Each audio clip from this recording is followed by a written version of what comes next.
ನಮಸ್ಕಾರ, ನೀವು ನೋಡ್ತಾ ಇರೋ ನಿಮ್ಮ ಕನ್ನಡ ನ್ಯೂಸ್. ನಾನು ಪ್ರಿಯಾ. ಎಲ್ಲ ಆದರಣೀಯ ಗಣ್ಯರಿಗೆ, ಎಲ್ಲ ಸಮಾಜದ ಪ್ರಮುಖರಿಗೆ ಶ್ರದ್ಧೆಯ ನಮನಗಳು. ಈ ಕಾರ್ಯಕ್ರಮದಲ್ಲಿ ವಿಶಾಲವಾಗಿರುವಂತಹ ಶೋಭಾಯಾತ್ರೆಯ ನಂತರ ಬಂದು ಸೇರ್ಕೊಂಡಿರುವಂತಹ ಎಲ್ಲ ನನ್ನ ನೆಚ್ಚಿನ ವಿಜಯಪುರದ ದೇಶಭಕ್ತ ಬಂಧುಗಳಿಗೆ ಮತ್ತು ವಿಶೇಷ ರೂಪದಲ್ಲಿ ಆಸೀನರಾಗಿರುವ ಎಲ್ಲ ತಾಯಿಯಂದರಿಗೂ ಶ್ರದ್ಧೆಯ ನಮನಗಳನ್ನು ಸಮರ್ಪಿಸ್ತೇನೆ. ವಿಜಯಪುರಕ್ಕೆ ಬರುವಾಗ ಯಾವಾಗಲೂ ಒಂದು ಆನಂದದ ಸಂಗತಿ ಇದೆ. ಯಾಕೆ ಅಂತಂದ್ರೆ, ಇದು ನಾನು ಅತ್ಯಂತ ಅಪಾರವಾಗಿ ಗೌರವಿಸ್ತಾ ಇದ್ದ ಇಡೀ ನಾಡು ಯಾರನ್ನ ನಡೆದಾಡುವ ದೇವತೆ ಅಂತ ಕರೀತಿತ್ತು ಅಂತ ಸಿದ್ದೇಶ್ವರ ಅಪ್ಪ ಅವರ ನಾಡಿಗೆ ಅನ್ನೋದು ನಮಗೆ ಯಾವಾಗಲೂ ನೆನಪಿನಲ್ಲಿ. ವಿಜಯಪುರಕ್ಕೆ ಹೋಗ್ಬೇಕು ಅಂತಾಗ್ಲೇ ಒಂದು ಕ್ಷಣ ಮನಸ್ಸೊಳಗೆ ಸುಳಿಲಿಕ್ಕೆ ಶುರುವಾಗುತ್ತೆ, ಅಪ್ಪ ಅವರ ಭೂಮಿ ಇದು ಅಂತ. ಇನ್ನು 100 ವರ್ಷಗಳು ಕಳೆದ ನಂತರವೂ ಕೂಡ ವಿಜಯಪುರದ ಹಣೆಗೆ ಅಂಟಿರುವ ಈ ಅಪರೂಪದ ಸಂಗತಿಯನ್ನ ನೀವ್ಯಾರು ಅಳಿಸ್ಲಿಕ್ಕಾಗಲ್ಲ ಅಂತ ಶ್ರೇಷ್ಠ ವ್ಯಕ್ತಿಯನ್ನ ವಿಜಯಪುರದಲ್ಲಿ ನೋಡಿದ್ರಿ, ಅವರಿಗೆ ಆಶ್ರಯ ಕೊಟ್ರಿ, ಅವರಿಗೆ ಭಾಗವನ್ನ ಬೆಳಗಿದ್ರು ಅಂತ ಅವರಿಗೆ ಅತ್ಯಂತ ಆದರದ ಶ್ರದ್ಧೆಯ ನಮನಗಳನ್ನ ಸಮರ್ಪಿಸಿ ಈ ಕಾರ್ಯಕ್ರಮದಲ್ಲಿ ಇವತ್ತು ಉತ್ಸಾಹದಿಂದ ನೀವೆಲ್ಲರೂ ಭಾಗವಹಿಸಿದ್ದೀರಿ. ಆಗ್ಲಿಂದ ಎಲ್ಲರೂ ಹೇಳ್ತಿದ್ದಾರೆ ಶೋಭಾಯಾತ್ರೆ ಭರ್ಜರಿಯಾಗಾಯಿತು ಅಂತ. ಅಭಿನಂದನೆಗಳು. ಹಿಂದೂ ಹೀಗೆ ಒಗ್ಗಟ್ಟಾಗಿ ಯಾವಾಗ ನಿಲ್ತಾನ ಒಂದ್ ಮಾತನ್ನು ಹೇಳ್ತಾರೆ, ಹಿಂದೂ ಎದ್ದಲ್ಲಿ ದೇಶ ಎದ್ದೀತು ಅಂತ ಒಂದು ಭರ್ಜರಿಯಾದ ಮಾತನ್ನು ಹೇಳ್ತಾರೆ. ಈಗ ನನಗನ್ಸುತ್ತೆ ವಿಜಯಪುರದಲ್ಲಿ ಎದ್ದಿರುವಂತ ಈ ಹಿಂದೂ ಸಮಾಜ ಇಡೀ ದೇಶಕ್ಕೆ ಬೇಕಾಗಿರುವಂತ ಬಲವನ್ನ ತುಂಬಬಲ್ಲದು ಅಂತ ಈ ಸಮಾಜದ ಈ ಶಕ್ತಿಯನ್ನ ನೋಡಿದಾಗ ಅನ್ಸುತ್ತೆ. ಹಾಗೆ ಆಗಲಿ ಅಂತ ಭಾವಿಸ್ತೇನೆ. ಮಿತ್ರ, ಹಿಂದೂ ಸಮಾಜದ ಕುರಿತಂತೆ ಸೋದರಿ ಸುನೀತಾ ಅವರು ತುಂಬಾ ಗಂಭೀರವಾದ ಕೆಲವು ಸಂಗತಿಗಳನ್ನು ಹೇಳಿದ್ರು. ನಾನು ಸರಳವಾಗಿ ಅದನ್ನೇ ನಿಮ್ಗೆ ಹೇಳಲಿಕ್ಕೆ ಇಚ್ಛೆ ಪಡ್ತೇನೆ. ಇವತ್ತು ಕಾರ್ಯಕ್ರಮದ ಆರಂಭದಲ್ಲಿ ಒಂದು ವೇದ ಘೋಷ ಆಯ್ತು. ಈ ವೇದ ಘೋಷ ಹುಟ್ಟಿ ಎಷ್ಟು ವರ್ಷ ಆಗಿರ್ಬೋದು ಅಂದಾಜು? ಬಹಳ ಗಂಭೀರವಾದ ಸಂಗತಿ ನಾನು ಹೇಳ್ತಿರೋದು. ತುಂಬಾ ಆಳವಾಗಿರೋದೇನೋ ಹೇಳೋದಿಲ್ಲ, ಇಷ್ಟೇ ಕೇಳೋದು ನಿಮ್ಮನ್ನ. ಈ ವೇದ ಘೋಷ ಏನಿವತ್ತು ಬಂದಂತ ಈ ವೇದ ಮಂತ್ರವನ್ನ ಹೇಳಿದ್ರು, ಆ ಹೇಳಿದ ವೇದ ಮಂತ್ರ ಹುಟ್ಟಿ ಇವತ್ತಿಗೆ ಕನಿಷ್ಠ ಪಕ್ಷ 10,000 ವರ್ಷ ಆಯ್ತು. 10,000 ವರ್ಷ. ಮಿತ್ರ, 3 ತಿಂಗಳ ಹಿಂದೆ ಯಾರು ಏನ್ ಮಾತಾಡಿದ್ರೆ ನೆನಪಿರೋದಿಲ್ಲ. ಹೋದ್ವಾರ ನಾನು ಏನ್ ಹೇಳಿದೆ ಅಂತ ನಮಗೆ ನೆನಪಿರೋದಿಲ್ಲ. ಇವತ್ತಿನ ಭಾಷಣ ಕೇಳಿ ಚಪ್ಪಾಳೆ ಹೊಡೆದಿರೋ ನಿಮಗೆ ಅರ್ಧ ಗಂಟೆ ಭಾಷಣ ಮುಗಿದು ಅರ್ಧ ಗಂಟೆ ಆದ್ಮೇಲೆ ಚಕ್ರವರ್ತಿ ಅವ್ರು ಏನ್ ಹೇಳಿದ್ರು ಅಂತ ನೆನಪಿರೋದಿಲ್ಲ. ಏನೋ ಚೆನ್ನಾಗಿ ಹೇಳಿದ್ರು, ಏನ್ ಹೇಳಿದ್ರು ಗೊತ್ತಿಲ್ಲ. ಹಿಂಗ ಅನ್ಕೊಂಡಿರ್ತೀವಿ. ಹಾಗಿರುವಾಗ 10,000 ವರ್ಷಗಳ ಹಿಂದೆ ಋಷಿಯೊಬ್ಬ ಕಂಡುಕೊಂಡ ಮಂತ್ರವನ್ನ ಇವತ್ತು ಹಾಗೆ ಪುನರುಚ್ಚರಿಸುವಂತೆ ಇವತ್ತಿನವರೆಗೂ ಉಳ್ಕೊಂಡು ಬಂದಿದೆ ಅಂತಂದ್ರೆ ಏನು ಅದ್ಭುತ ಕರ್ಮ ಇದು! ಯಾರು ನಿಲ್ಲಬಲ್ಲರು ನಮ್ಮ ಎದುರಿಗೆ? ಕೇಳಿ ಪ್ರಶ್ನೆ. ಮಿತ್ರ, ಕೃಷ್ಣ ರಾಮ ಈ ದೇಶದಲ್ಲಿ ಓಡಾಡಿ ಇವತ್ತಿಗೆ ಕನಿಷ್ಠ ಪಕ್ಷ 8,000 ವರ್ಷಗಳು. ಕೃಷ್ಣ ಈ ದೇಶದಲ್ಲಿ ಓಡಾಡಿ ಇವತ್ತಿಗೆ ಕನಿಷ್ಠ ಪಕ್ಷ, ನಾನು ಮಿನಿಮಮ್ ನಂಬರ್ ಹೇಳೋದು 5,000 ವರ್ಷಗಳು ಕಳೆದು. ಇಲ್ಲಿ ಪರವಾಗಿಲ್ಲ ಸರ್, ಪರವಾಗಿಲ್ಲ. ಯಾಕೆ ನಾನು ಈ ವಿಚಾರವನ್ನು ನಿಮ್ಮ ಜೊತೆ ಹಂಚ್ಕೊಳ್ತಿದ್ದೀನಿ ಅಂತಂದ್ರೆ, ನಮ್ಮ ಬಗ್ಗೆ ಮಾತನಾಡುವಂತ ಎಲ್ಲರಿಗೂ ಕೂಡ ನೀವು ಒಮ್ಮೆ ಪ್ರಶ್ನೆ ಮಾಡಿ ನೋಡಿ. ಕ್ರಿಶ್ಚಿಯಾನಿಟಿ ಹುಟ್ಟಿ 2,000 ವರ್ಷ ಆಯ್ತು. ರಾಮ ಹುಟ್ಟಿ 5,000, ಕೃಷ್ಣ ಹುಟ್ಟಿ 8,000, ಈ ವೇದ ಮಂತ್ರ ಹುಟ್ಟಿ 10,000, ಕ್ರಿಶ್ಚಿಯಾನಿಟಿ ಹುಟ್ಟಿ 2,000 ವರ್ಷ, ಇಸ್ಲಾಂ ಹುಟ್ಟಿ 1,400 ವರ್ಷ. ಅದಕ್ಕಿಂತ ಹಿಂದೆ ಇಸ್ಲಾಂ ಇರಲಿಲ್ಲ. ಭೂಮಿಯ ಮೇಲೆ ರಾಮ ಓಡಾಡ್ತಿದ್ದಾಗ ಇಸ್ಲಾಂ ಇರಲಿಲ್ಲ, ಕೃಷ್ಣ ಓಡಾಡ್ತಿದ್ದಾಗ ಇಸ್ಲಾಂ ಇರಲಿಲ್ಲ, ವೇದ ಮಂತ್ರಗಳ ಚರ್ಚೆ ನಡೀತಿದ್ದಾಗ ಇಸ್ಲಾಂ ಇರಲಿಲ್ಲ. ಇವತ್ತು ಮಾತನಾಡುವಾಗ ಅವರು ಹಿಂದೂ ಧರ್ಮಕ್ಕೆ ತುಲನಾತ್ಮಕವಾಗಿ ಮಾತನಾಡುವಾಗ ನಂಗೆ ನಗು ಬರುತ್ತೆ. 10,000 ವರ್ಷಗಳ ನಮ್ಮ ಇತಿಹಾಸದಲ್ಲಿ 1,500 ವರ್ಷದ ಮುಂಚೆ ಹುಟ್ಟಿದ, 2,000 ವರ್ಷದ ಮುಂಚೆ ಹುಟ್ಟಿದ ಜನ ನಮ್ಮನ್ನ ಅಳೆಯುವ ಪ್ರಯತ್ನ ಮಾಡಿದಾಗ ನಂಗೆ ನಗು ಬರುತ್ತೆ. ಏನ್ ಮಾತಾಡ್ತೀರಪ್ಪ ನೀವು? ಮಿತ್ರ, ಬರೀ ಮುಂಚೆ ಹುಟ್ಟಿದ ಗ್ರೇಟ್ ಅಲ್ಲ, ಹಿರಿಯರೆಲ್ಲರೂ ಗ್ರೇಟ್ ಅಂತಾನೆ ಮಾತಾಡೋದಿಲ್ಲ. ಆದ್ರೆ ಮುಂಚೆ ಹುಟ್ಟಿದ ನಂತರವೂ ಕೂಡ ಇವತ್ತಿನವರೆಗೂ ಆ ಪರಂಪರೆಯನ್ನು ಉಳಿಸಿಕೊಂಡು ಬರುವ ಸಾಮರ್ಥ್ಯ ಜಗತ್ತಿನ ಯಾವುದಾದ್ರೂ ಧರ್ಮಕ್ಕಿದ್ರೆ ಅದು ನನ್ನ ಧರ್ಮಕ್ಕೆ ಮಾತ್ರ, ಇನ್ಯಾರಿಗೂ ಇಲ್ಲ ರೀ. 8,000 ವರ್ಷಗಳ ಹಿಂದೆ ರಾಮ ಇದ್ದ. ಇವತ್ತಿಗೂ ನಮ್ಮ ಮನೆಯಲ್ಲಿ ನಮ್ಮ ಮಕ್ಕಳಿಗೆ ರಾಮ ಅಂತ ಕರಿತೀವಿ, ಸೀತಾರಾಮ ಅಂತ ಕರಿತೀವಿ, ಜಾನಕಿ ರಾಮ ಅಂತ ಕರಿತೀವಿ. ರಾಮನಿಗೆ ಇನ್ನೊಬ್ಬ ತಮ್ಮ ಹುಟ್ಟಿದ್ರೆ ಲಕ್ಷ್ಮಣ ಅಂತಾರೆ. ಅವನ ಜೊತೆಗೆ ಇನ್ನೊಬ್ಬ ಮಗ ಏನಾದ್ರು ಗಂಡು ಮಗ ಆಗ್ಬಿಟ್ರೆ ಅವನು ಭರತನೇ ಆಗ್ಬೇಕು. ರಾಮನಿಗೆ ಏನಾದ್ರು ಅವಳಿ ಜವಳಿ ಹುಟ್ಟಿದ್ರೆ 100% ಲವಕುಶರೇ. ಇಡೀ ರಾಮಾಯಣದ ಕಥೆ ನಮ್ಮ ಮನೆಯಲ್ಲಿ ಮಕ್ಕಳಿಗೆ ಹೆಸರಾಗಿ ಬಂದಿದೆ. ಯಾವತ್ತಿಂದ? 8,000 ವರ್ಷಗಳಿಂದ. ಎಲ್ಲಿ ಸಾಧ್ಯ ಇದು? ಒಂದೊಂದು ಆಕ್ರಮಣಕ್ಕೆ ತಮ್ಮ ಮೂಲ ಸತ್ವವನ್ನೇ ಕಳೆದುಕೊಂಡ ಅನೇಕ ಮತಪಂಥಗಳು ಜಗತ್ತಿನಲ್ಲಿರುವಾಗ ಇಷ್ಟು ಜನರ ಆಕ್ರಮಣವನ್ನು ತಡೆದುಕೊಂಡು ಇವತ್ತಿನವರೆಗೂ ತನ್ನ ಮೂಲ ಸ್ವರೂಪವನ್ನು ಉಳಿಸಿಕೊಂಡಂತ ಶ್ರೇಷ್ಠ ಧರ್ಮದ ಇಂದಿನ ಪ್ರತಿನಿಧಿ ನಾನು ಎನ್ನುವಂತ ಹೆಮ್ಮೆ ನನ್ನದು. ನಾನು ಹಿಂದೂ ಅಂತ ನೀನೇನಾದ್ರೂ ಸುಮ್ಮನೆ ಹೇಳ್ಬೋದೇನೋ. ನನಗೆ ನಾನು ಹಿಂದೂ ಅಂತ ಹೇಳ್ಬೇಕಾದಾಗ ಎದೆ ತಕ್ಕೊಳ್ದೆ ಹೇಳಕ್ ಆಗದೇ ಇಲ್ಲ. ಯಾಕೆಂದ್ರೆ ಆ ಪರಂಪರೆಯವರೆಲ್ಲ. ಯಾವ ಪರಂಪರೆ ನಂದು? ವಿಶ್ವಾಮಿತ್ರರ ಪರಂಪರೆ. ಯಾವ ಪರಂಪರೆ ನಂದು? ರಮಾನಂದರ ಪರಂಪರೆ. ಯಾವ ಪರಂಪರೆ ನಂದು? ಸಂತ ಕಬೀರರ ಪರಂಪರೆ. ಯಾವ ಪರಂಪರೆ ನಂದು? ಇಲ್ಲಿ ಈ ನೆಲದ ಮೇಲೆ ಓಡಾಡಿದ ಶರಣರ ಪರಂಪರೆ. ನಾನು ಯಾಕೆ ತಲೆ ತಗ್ಗಿಸಿ ನಿಲ್ಬೇಕು? ಜಗತ್ತಿನ ಮುಂದೆ ಎದೆ ಎತ್ತಿ ನಿಂತು ಹೇಳ್ತೀನಿ, ನಾನು ಹಿಂದೂ.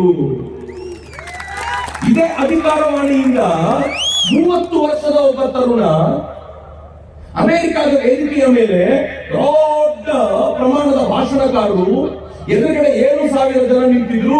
ಆ ಜನರ ಮುಂದೆ ನಿಂತ್ಕೊಂಡು ಏನ್ ಹೇಳಿದ ಗೊತ್ತಾ? ನಾನು ಸ್ವಾಮಿ ವಿವೇಕಾನಂದರ ಬಗ್ಗೆ ಮಾತನಾಡ್ತಿದ್ದೀನಿ.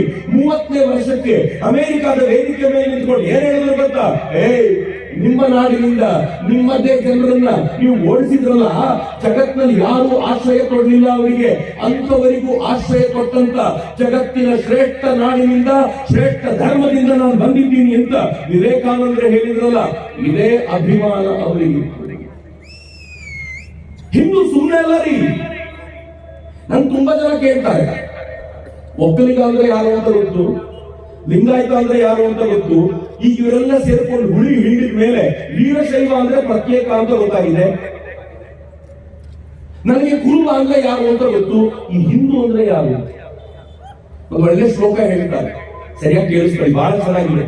ಶ್ಲೋಕ ಏನ್ ಗೊತ್ತಾ? ಬಹಳ ಸಿಂಪಲ್. ಓಂಕಾರ ಮೂಲ ಮಂತ್ರಾಢ್ಯ ಪುನರ್ಜನ್ಮ ದೃಢಾಶಯ ಗೋಭಕ್ತ ಭಾರತ ಗುರು ಹಿಂದೂ ಹಿಂಸನ ದೂಷಕ. ಯಾರು ಓಂಕಾರ ಮಂತ್ರವನ್ನು ಜಪಿಸ್ತಾರೋ ಅವನು ಹಿಂದೂ. ಓಂ ನಮ ಶಿವಾಯ ಅಂತ ಯಾರು ಹೇಳ್ತಾರೋ, ನೀವು ಲಿಂಗಾಯತರೇ ಇರ್ರಿ, ವೀರಶೈವರೇ ಇರ್ರಿ, ಹಿಂದೂಗಳೇ. ಯಾರು ಓಂ ಅನ್ನೋದನ್ನು ಬಳಸ್ತಾರೋ ಅವರು ಹಿಂದೂ ಧರ್ಮದ ಅವಿಭಾಜ್ಯ ಅಂಗ. ಹಿಂದೂ ಧರ್ಮ ಓಂಕಾರದಿಂದ ಆರಂಭವಾಗುತ್ತೆ. ಅದನ್ನು ಹಿರಿಯರು ಹೇಳಿದ್ರು. ಎರಡನೇದೇನು ಗೊತ್ತಾ? ಪುನರ್ಜನ್ಮ ದೃಢಾಶಯ. ನೆನ್ಪಿಟ್ಕೊಳ್ಳಿ, ಹಿಂದೂ ಯಾರು ಅನ್ನುವ ಪ್ರಶ್ನೆ ಬಂದಾಗ ನೀವು ಪುನರ್ಜನ್ಮದ ಮೇಲೆ ನಂಬಿಕೆ ಇದೆಯಾ ಅಂತ ಕೇಳಿ. ಯಾರಿಗಿಲ್ಲ ರೀ. ಯಾರಾದ್ರೂ ದುಡ್ಡಿದ್ದವನು ಧುಮಾಕಿಂದ ಬೆರೀತಾ ಇದ್ರೆ ಇವರು ಮಕ್ಕಳಿಗಿಂತ ದೇವರು ಬುದ್ಧಿ ಕಲಿಸ್ತಾರೆ ಇವರಿಗೆ ಅಂತ ಅಂತಾರೆ. ಅವ್ರ ಮಕ್ಕಳು ಏನಾದ್ರು ಪರೋಡಿಗಳಾದ್ರೆ ಮಾಡಬಾರದು ಮಾಡಿದ ಮಕ್ಕಳು ಏನಾಗ್ಬಿಟ್ರು ನೋಡು ಅಂತ ನಂಬುತ್ತೀವಲ್ಲ ನಾವು. ಈ ನಂಬಿಕೆ ಹಿಂದೂ ಧರ್ಮ ಕೊಟ್ಟಿದ್ದು. ಮೂರನೇದು ಹೇಳಿದ್ರು ಗೋಭಕ್ತ. ಯಾರು ಗೋವಿನ ಭಕ್ತನೋ ಅವನು ಹಿಂದೂ. ನಾಲ್ಕನೇದು ಹೇಳಿದ್ರು ಭಾರತವನ್ನ ಗುರು ಅಂತ ಯಾರು ಭಾವಿಸ್ತಾರೋ ಅವನು ಹಿಂದೂ. ಐದನೇದು ಹೇಳಿದ್ರು ಯಾರು ಹಿಂಸೆಯನ್ನ ದೂಷಿಸ್ತಾನೋ ಅವನು ಹಿಂದೂ ಅಂತ. ಹಿಂದುವಿಗೆ ಏನ್ ಸುಂದರವಾಗಿರುವ ವ್ಯಾಖ್ಯಾನ ಕೊಟ್ಟರು. ನಾವೆಲ್ಲರೂ ಈ ವ್ಯಾಖ್ಯಾನದ ಅಡಿಯಲ್ಲಿ ಬರೋರು. ನಾನು ಮನೆಯಲ್ಲಿ ಜಾತಿಯಿಂದ ಲಿಂಗಾಯತ, ನಾನು ಮನೆಯಲ್ಲಿ ಜಾತಿಯಿಂದ ಕುರುಬ, ನಮ್ಮಲ್ಲೊಬ್ಬ ಬ್ರಾಹ್ಮಣ, ನಮ್ಮಲ್ಲೊಬ್ಬ ಗೌಡ, ನಮ್ಮಲ್ಲಿ ಒಬ್ಬೊಬ್ರು ಒಂದೊಂದು ಜಾತಿಯವರು ಇರಬಹುದು. ಆದರೆ ಮನೆಯಿಂದ ಹೊರಗೆ ಬಂದ ತಕ್ಷಣ ನೀವು ಯಾರು ಅಂತ ಕೇಳಿದ್ರೆ ನಾನು ಹಿಂದೂ ಅಂತ ಈ ಕಾರಣ ಕೇಳುವಂತ ಸಮರ್ಥ ಜನಾಂಗ ಬೇಕಾಗಿದೆ ಮಿತ್ರರೇ. ಇವತ್ತಿನ ಈ ಜನಾಂಗ ಆರ್ಡಿನರಿ ಅಲ್ಲ. ನಾವು ಹೊಸದೇನೋ ನಿರ್ಮಾಣ ಮಾಡ್ಲಿಕ್ಕೆ ಹೊರಡಬೇಕಾಗಿದೆ. ಹೀಗೆ ಹೊರಡಬೇಕಾದಾಗ ತಲೆ ತಗ್ಗಿಸಿ ನಿಂತರೆ ಸಾಧ್ಯವಾಗೋದಿಲ್ಲ. ನಾನು 3-4 ಸಂಗತಿಗಳಿಗೆ ನಿಮ್ ಜೊತೆ ಹಂಚಿಕೊಳ್ತೀನಿ. ನಮ್ಮ ಜೊತೆ ಕಂಪೇರ್ ಮಾಡಬಲ್ಲಂತ ಜಗತ್ತಿನ ಯಾವ ಮತ ಪಂಥವೂ ಇಲ್ಲ. ನಾನು ಬಹಳ ಧೈರ್ಯದಿಂದ ಹೇಳ್ತಿದ್ದೀನಿ ಮಾತನ್ನ. ಹಿಂದೂ ಧರ್ಮದ ಜೊತೆಗೆ ಸಮಾನವಾಗಿ ತುಲನೆ ಮಾಡಬಲ್ಲಂತ ಇನ್ನೊಂದು ಮತ ಪಂಥವನ್ನ ತೋರಿಸಿ ಅಂದ್ರೆ ಯಾರೂ ಇಲ್ಲ ರೀ. ಯಾಕೆ ಅಂತ ಹೇಳ್ತೀನಿ ನಾನು. ನಾವು ಹಿಂದೂಗಳು ವಿಶ್ವವಿದ್ಯಾಲಯಗಳ ಮೇಲೆ ವಿಶ್ವವಿದ್ಯಾಲಯ ಕಟ್ಟಿದ್ವಿ. ನಲಂದ, ತಕ್ಷಶಿಲಾ, ವಿಕ್ರಮಶಿಲಾ, ಎಷ್ಟು ವಿಶ್ವವಿದ್ಯಾಲಯಗಳು. ಈ ವಿಶ್ವವಿದ್ಯಾಲಯಕ್ಕೆ ಜಗತ್ತಿನ 100 ದೇಶಗಳಿಂದ ಜನ ಅಧ್ಯಯನಕ್ಕೆ ಅಂತ ಬರ್ತಿದ್ರು ಅಂತ ಇತಿಹಾಸ ಹೇಳುತ್ತೆ. ಆದ್ರೆ ನಮ್ಮೆದುರಿಗೆ ಮಾತನಾಡುವ ಜನ ಏನ್ ಮಾಡಿದ್ರು ಗೊತ್ತಾ? ವಿಶ್ವವಿದ್ಯಾಲಯ ಕಟ್ಟೋ ಯೋಗ್ಯತೆ ಇರಲಿ, ಅದರಲ್ಲಿ ಓದುವ ಯೋಗ್ಯತೆ ಇರಲಿಲ್ಲ ಅವರಿಗೆ. ಉಲ್ಟಾ ನಾಶ ಮಾಡಿ ಹೋದ್ರು. ಭಕ್ತಿಯಾರ್ ಖಿಲ್ಜಿ ನಾವು ಕಟ್ಟಿದ ನಲಂದಾ ವಿಶ್ವವಿದ್ಯಾಲಯದ ಮೇಲೆ ಆಕ್ರಮಣ ಮಾಡಿ ಆ ನಲಂದಾ ವಿಶ್ವವಿದ್ಯಾಲಯದಲ್ಲಿ ಓದ್ತಾ ಇದ್ದವರನ್ನ ಹಿಡಿದು ಕೊಂದಾಗ್ದ. ಅಲ್ಲಿನ ಲೈಬ್ರರಿಗೆ ಬೆಂಕಿ ಹಚ್ಚಿದ. ಇತಿಹಾಸ ಕಥನಕಾರರು ಹೇಳ್ತಾರೆ 3 ತಿಂಗಳಿಗೂ ಹೆಚ್ಚು ಕಾಲ ಲೈಬ್ರರಿ ಧಗನೆ ಉರಿತಾ ಇತ್ತು. ಅಂತ ದೊಡ್ಡ ಲೈಬ್ರರಿಗೆ ಬೆಂಕಿ ಹಚ್ಚಿದ ಅಂತ. ನಾವು ವಿಶ್ವವಿದ್ಯಾಲಯ ಕಟ್ಟುವವರು, ಅದಕ್ಕೆ ಬೆಂಕಿ ಹಚ್ಚುವವರು ಇವರು ನಮಗೆ ಸಮಾನರ. ಇದು ಅವತ್ತಿನ ಕಥೆ ಅಂತ ಭಾವಿಸಬೇಡಿ. ಇವತ್ತಿಗೂ ಕೂಡ ಇವತ್ತಿಗೆ ಇತ್ತೀಚೆಗೆ ಅಫ್ಘಾನಿಸ್ತಾನದ ವಿದೇಶಾಂಗ ಮಂತ್ರಿ ಒಂದು ಮಾತು ಹೇಳಿದ್ರು. ಅಫ್ಘಾನಿಸ್ತಾನದವರು ಯಾರಾದ್ರೂ ಈ ನಡುವೆ ಇದ್ರೆ ಮುಸಲ್ಮಾನರು ಕೂತಿದ್ರೆ ಕೇಳಿಸ್ಕೊಳ್ಳಿ. ಅಫ್ಘಾನಿಸ್ತಾನದ ವಿದೇಶಾಂಗ ಮಂತ್ರಿ ಏನ್ ಹೇಳಿದ್ರು ಗೊತ್ತಾ? ನಾವು ಭಾರತವನ್ನ ಪ್ರೀತಿಸದೇ ಇರೋದು ಹೇಗೆ ಸಾಧ್ಯ? ಭಾರತೀಯರು ನಮಗೆ ಆಂಬ್ಯುಲೆನ್ಸ್ಗಳನ್ನು ಕೊಡ್ತಾರೆ, ಪಾಕಿಸ್ತಾನದವರು ಈ ಆಂಬ್ಯುಲೆನ್ಸ್ ಗಳನ್ನ ನಾಶ ಮಾಡ್ತಾರೆ. ಅದಕ್ಕೆ ನಮಗೆ ಪಾಕಿಸ್ತಾನ ಕಂಡ್ರೆ ವಿರೋಧ, ಭಾರತವನ್ನ ಕಂಡ್ರೆ ಪ್ರೀತಿ ಅಂತ ಅಫ್ಘಾನಿಸ್ತಾನದ ತಾಲಿಬಾನಿಗಳು ಹೇಳೋದು. ನನ್ನ ಹಿಂದೂ ಧರ್ಮ ಜೊತೆ ಕಂಪೇರ್ ಮಾಡ್ತೀರಾ ಇವನ್ನ? ಮಿತ್ರ, ಹಿಂದೂ ಧರ್ಮ ಏನು ಕೊಡ್ತು ಜಗತ್ತಿಗೆ? ಉಪನಿಷತ್ತುಗಳನ್ನು ಕೊಡ್ತು. ಯಾವ ಉಪನಿಷತ್ತು? ಬ್ರಹ್ಮನನ್ನ ಅರಸೋದಕ್ಕೆ ಬೇಕಾಗಿರುವಂತ ಶ್ರೇಷ್ಠ ಮಾರ್ಗವನ್ನ ಹೇಳುವಂತ ಉಪನಿಷತ್ತು. ಜಗತ್ತಿನ ಶ್ರೇಷ್ಠ ಜ್ಞಾನಿಗಳೆಲ್ಲ ಭಾರತದ ಈ ಉಪನಿಷತ್ತಿಗೆ ನತಮಸ್ತಕರಾದರು. ಒಂದಾದರೂ ಉಪನಿಷತ್ತಿನಲ್ಲಿ ಯಾರು ಶಿವನನ್ನ ಒಪ್ಪೋದಿಲ್ವೋ ಅವರನ್ನ ಕೊಂದು ಬಿಡಿ ಅಂತ ಹೇಳೋದು. ಒಂದು ಉಪನಿಷತ್ತಿನಲ್ಲಿ ಯಾರು ರಾಮನನ್ನ ಒಪ್ಪೋದಿಲ್ವೋ ಅವನನ್ನು ಕೊಂದು ಬಿಡಿ ಅಂತ ಹೇಳೋದನ್ನು ಕೇಳ್ತೀರೇನು? ಮಿತ್ರರೆ, ಜಗತ್ತಿಗೆ ಶ್ರೇಷ್ಠ ಸಂದೇಶವನ್ನ ಕೊಟ್ಟವರು ನಾವು. ಆದ್ರೆ ಇನ್ನೂ ಕೆಲವು ಮತಗಳಿವೆ. ಯಾರು ನನ್ನ ದೇವರನ್ನ ಒಪ್ಪೋದಿಲ್ವೋ ಅವರ ತಲೆಯನ್ನ ಕಡೀರಿ ಅಂತ ಹೇಳುವಂತ ಅನೇಕ ಮತಗ್ರಂಥಗಳು ಜಗತ್ತಿನ ಅನೇಕ ಕಡೆ ಹುಟ್ಟಿವೆ. ಆದ್ರೆ ಹಿಂದೂ ಧರ್ಮ ಒಂದೇ, ಎಲ್ಲರನ್ನೂ ಸಮಾನವಾಗಿ ಕಾಣುವಂತ ಧರ್ಮ. ಈ ಧರ್ಮದ ಬಗ್ಗೆ ಹೆಮ್ಮೆ ಬೇಡವೇನು ಮಿತ್ರರೇ? ಮಿತ್ರನ ಧರ್ಮ ಎಂತದ್ದು ಅಂತಂದ್ರೆ, ಅಕ್ಕ ಬಹಳ ಚೆನ್ನಾಗಿ ಹೇಳಿದ್ರು, ಸ್ತ್ರೀಯರನ್ನ ದೇವರು ಅಂತ ಕಾಣುವ ಧರ್ಮ. ಹೇಗೆ? ಭೂಮಿ ನಮ್ಮನ್ನ ಹೊರತಾಳೆ ಅನ್ನಲಿಲ್ಲ. ನಮಗೆ ಅತ್ಯಂತ ಪ್ರೀತಿ, ನಮ್ಮನ್ನ ಕಾಪಾಡುವಂತವಳಾದ್ರಿಂದ ಅವಳಿಗೆ ಪ್ರತಿದಿನ ನಮಸ್ಕಾರ ಮಾಡಿ ಅಮ್ಮ ಅಂತ ಕರಿತೀವಿ. ನದಿಯ ನೀರು ನಮಗೆ ಜೀವವನ್ನ ಕೊಡುತ್ತೆ, ಅವಳು ತಾಯಿ ಅಂತ ಕರೆದ್ವಿ. ಗೋವು ನಮಗೆ ಹಾಲನ್ನು ಕೊಟ್ಟು ಕಾಪಾಡ್ತಾಳೆ, ಹೀಗಾಗಿ ಗೋವನ್ನ ತಾಯಿ ಅಂತ ಕರೆದು ಪೂಜಿಸಿದ್ವಿ. ಯಾವುದರಿಂದ ಉಪಕಾರ ಪಡಿತೀವೋ ಅದರಲ್ಲೆಲ್ಲ ಮಾತೃ ಸ್ವರೂಪವನ್ನ ಕಂಡಂತ ಶ್ರೇಷ್ಠ ಜನಾಂಗರಿ ನಮ್ದು. ಆದ್ರೆ ನಮ್ ಜೊತೆ ಕಂಪೇರ್ ಮಾಡುವಂತವ್ರು ಯಾರು? ಮಿತ್ರ, ಅಲ್ಲಾವುದ್ದೀನ್ ಖಿಲ್ಜಿ ಅಂತ ಒಬ್ಬ ಬಂದ. ಅಲ್ಲಾವುದ್ದೀನ್ ಖಿಲ್ಜಿ ಭಾರತಕ್ಕೆ ಬಂದು ಏನ್ ಮಾಡಿದ ಗೊತ್ತಾ? ಅವನು ಇಲ್ಲಿನ ರಾಜರುಗಳನ್ನ ಧ್ವಂಸ ಮಾಡ್ತಾ ಹೋದ. ರಾಣಿ ಪದ್ಮಿನಿಯ ಮೇಲೆ ಮನಸ್ಸಾಯ್ತು. ರಾಣಿ ಪದ್ಮಿನಿಯನ್ನ ಪಡ್ಕೋಬೇಕು ಅಂತ ಪದ್ಮಿನಿಯ ಗಂಡ ರಾಜ ಭೀಮಸೇನನ ಜೊತೆಗೆ ಹೋರಾಟ ಮಾಡಲಿಕ್ಕೆ ಅಂತ ನಿಂತ.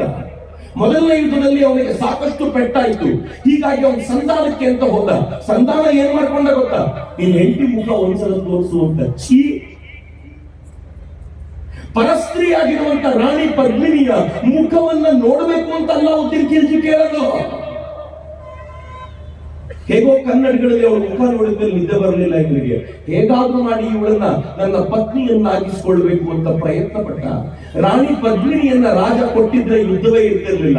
ಆದ್ರೆ ರಾಜ ಹೇಳಿದ, ಈ ನಾಡಿನಲ್ಲಿ ಪ್ರತಿಯೊಬ್ಬ ಹೆಣ್ಣು ಮಕ್ಕಳ ಮಾನ ರಕ್ಷಣೆಗೋಸ್ಕರ ಪುರುಷರು ತಮ್ಮನ್ನು ತಾವು ಸಮರ್ಪಿಸಿಕೊಳ್ತಾರೆ, ನಾವೆಲ್ಲರೂ ಕಾದಾಡ್ತೀವಿ ಹೊರತು ನಿನ್ನ ಮಾನಕ್ಕೆ ಭಂಗ ಬರ್ಲಿಕ್ಕೆ ಬಿಡೋದಿಲ್ಲ ಅಂತ ಇಡೀ ರಾಜ್ಯದ ಜನ ಒಂದಾದರು. ಅಲ್ಲಾವುದ್ದೀನ್ ಖಿಲ್ಜಿ ಜೊತೆ ಹೋರಾಟಕ್ಕೆ ನಿಂತರು. ಮೋಸ ಮಾಡಿ ಮತ್ತೊಮ್ಮೆ ಸಂಧಾನ ಮಾಡ್ತೀನಿ ಅಂತ ಕರ್ಕೊಂಡು ಬಂದು ಅಲ್ಲಾವುದ್ದೀನ್ ಖಿಲ್ಜಿ ರಾಜನನ್ನು ಕೊಂದು ಬಿಟ್ಟ. ರಾಣಿ ಏನ್ ಮಾಡಿದ್ಲು ಗೊತ್ತಾ? ಈ ಪಾಪಿಗಳ ಕೈಗೆ ಸಿಗೋಕ್ಕಿಂತ ಪ್ರಾಣವನ್ನ ಅರ್ಪಣೆ ಮಾಡೋದು ಒಳ್ಳೆಯದು ಅಂತ ದೊಡ್ಡ ಚಿತೆಯನ್ನ ನಿರ್ಮಾಣ ಮಾಡಿ ತನ್ನ ಜೊತೆಯಲ್ಲಿರುವಂತ ಎಲ್ಲ ಹೆಣ್ಣು ಮಕ್ಕಳಿಗೆ ಹೇಳಿದ್ರು, ನಾನಂತೂ ಚಿತೆಗೆ ಆಹುತಿ ಆಗ್ತೀನಿ, ಈ ಪಾಪಿಗಳಿಗೆ ನನ್ನ ಭಸ್ಮವೂ ಸಿಗದಂತೆ ಮಾಡ್ತೀನಿ, ನೀವು ನನ್ನ ಜೊತೆ ಯಾರ್ಯಾರಿಗೆ ಅದೇ ಆಸೆ ಇದೆಯೋ ಬನ್ನಿ, ಇಲ್ಲದೆ ಉಳ್ಕೊಳ್ಬಹುದು ಅಂತ ಸಾವಿರ ಸಾವಿರ ಸಂಖ್ಯೆಯಲ್ಲಿ ಹೆಣ್ಣು ಮಕ್ಕಳು ಚಿತೆಗೆ ಅರ್ಪಣೆಯಾದರು. ಮಿತ್ರರೇ, ಈ ಮತ ನಮ್ಮ ಜೊತೆ ಕಂಪೇರ್ ಮಾಡಲ್ಲ.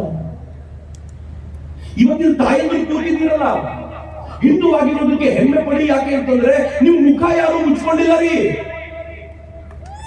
ಈ ವಿಶಾಲವಾದ ಕಾರ್ಯಕ್ರಮಕ್ಕೆ ಬರಬೇಕು ಅಂತ ಯಾರು ಕರೆದಿಲ್ಲ, ನೀವು ಬರಬಾರ್ದು ಅಂತ ಯಾರು ಹೇಳಿಲ್ಲ.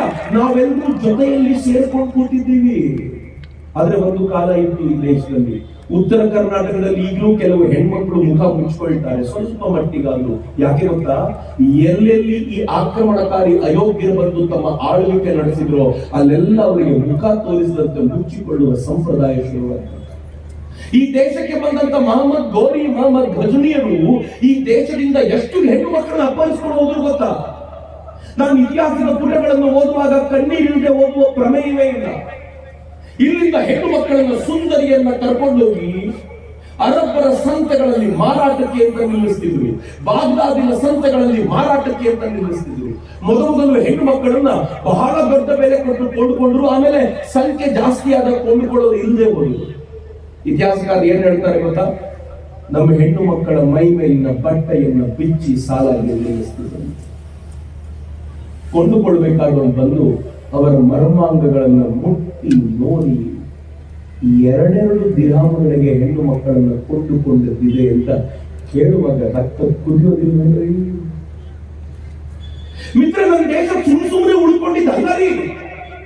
ನಾನು ಆ ಕಾರಣಕ್ಕೆ ಯಾರಾದ್ರೂ ನಮ್ಮನ್ನ ನಾವೆಲ್ಲರೂ ಒಂದೇ ಸಮಾನ ಅಂತ ಹೇಳೋ ಬಹಳ ಬೇಜಾರ ಅನ್ಸುತ್ತೆ ನನಗೆ. ನಾವು ಒಂದೇ ಸಮಾನ ಅಲ್ಲ ರೀ.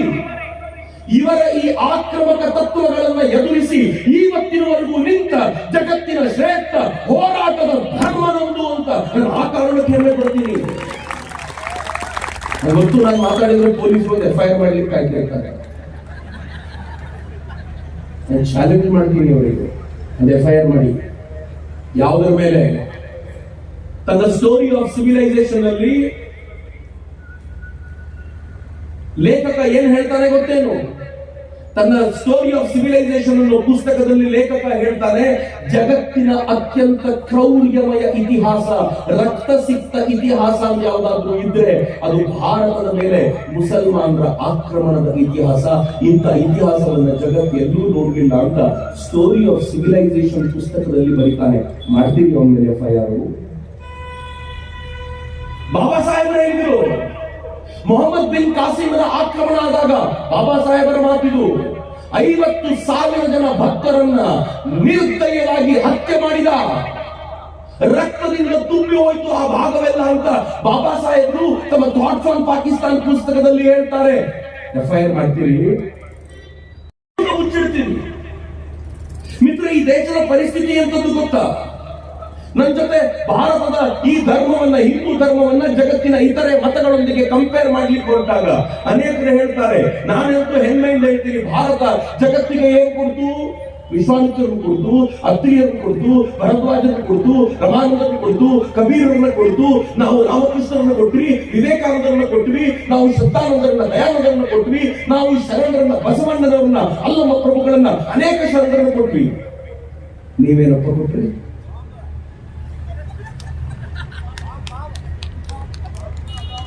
ಏನ್ ಕೊಟ್ರಿ? Muhammad bin Qasim, Mohammed Ghazni, Mohammed Ghori, Osama bin Laden, Afzal Khan, Afzal Guru, Afzal Khan ಬಿಜಾಪುರದವರೇ, ಇದನ್ನು ಕೊಟ್ಟಿದ್ದ? ನೀವೇನು ಕೊಟ್ರಿ ಜಗತ್ತಿಗೆ? ನಾವು ಕೊಟ್ಟಿದ್ದ ಲೆಕ್ಕ ಹಾಕಿ ಹೇಳ್ತೀವಿ. ನೀವೇನ್ ಕೊಟ್ರಿ?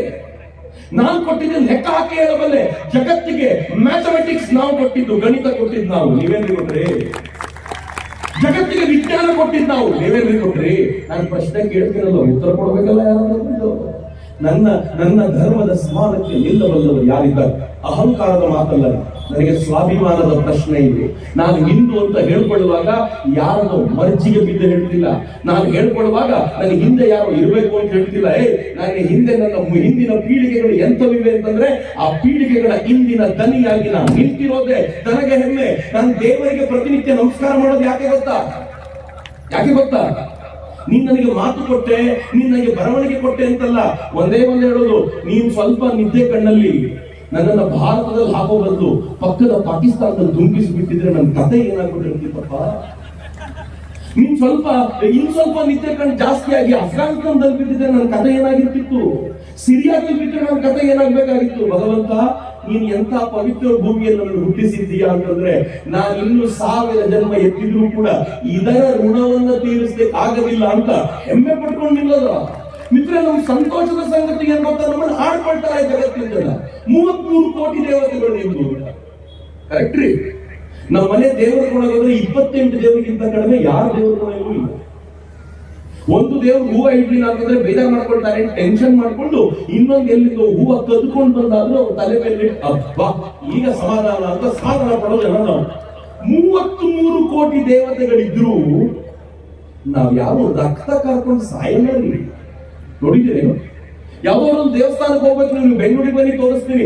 ಒಂದೇ ದೇವಸ್ಥಾನದಲ್ಲಿ 20-25 ದೇವರ ಗುಡಿಗಳು ಇರ್ತವೆ. ಒಂದ್ಸಲ ಒಬ್ಬ ಒಳಗೆ ಬಂದ ಅಂತಂದ್ರೆ ಅವನಿಗೆ ಯಾವ ಇಷ್ಟ ದೇವರಿದ್ದಾರ ಅದು ಇರ್ಲೇಬೇಕಪ್ಪ. ಗಲಾಟೆ ಇಲ್ಲ ನಮ್ಗೆ. ಆದ್ರೆ ಒಂದೇ ಜನಾಂಗ ಅಂತ ಕರೆದುಕೊಳ್ಳುವ ಅನೇಕರು ಹೆಂಗ ಕಿತ್ತಾಡ್ತಾರೆ ಗೊತ್ತಾ? ಮಿತ್ರ, ನಿಮ್ಗೆ ಆಶ್ಚರ್ಯ ಅನ್ಸುತ್ತೆ.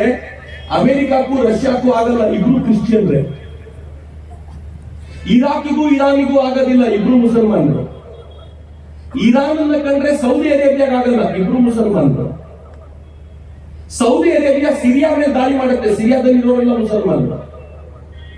ಪಾಕಿಸ್ತಾನ ಪ್ಯಾಲೆಸ್ತೈನ್ ಮೇಲೆ ಅಮೆರಿಕ ಜೊತೆ ಸೇರ್ಕೊಂಡು ಅಟ್ಯಾಕ್ ಮಾಡ್ಲಿಕ್ಕೆ ಸಿದ್ಧವಾಗಿದೆ.